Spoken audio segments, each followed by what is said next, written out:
Posibleng maisagawa na sa susunod na 2 linggo ang kauna-unahang pagdinig ng Infracom kaugnay ng maanumalyang proyekto kontra baha.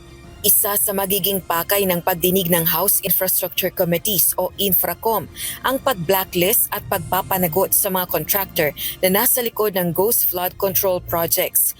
Ito ang ipinahayag ni Manila 3rd District Representative Joel Chua, Chairperson ng House Committee on Good Government and Public Accountability, isa sa 3 panels ng Infracom. But basically, isa sa mga agenda natin dyan, mapa-blacklist. Ma-identify muna natin kung ano yung mga gumawa ng mga project na ghost at mga substandard. And siyempre, dapat kung talaga namang grabe yung ginawa nila, kung ghost project, dapat talaga ma-blacklist sila. At masampahan ng kaukulang kaso kasama yung mga kanilang kakuntsaba.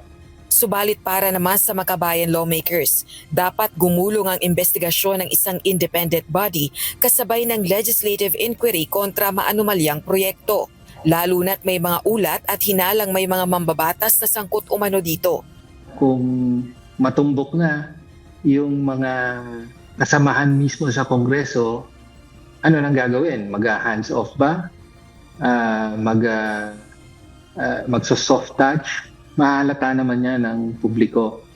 No, so pero para sa akin, mas mabuti, mas maraming mga plataforma para sa investigasyon ay mas maganda.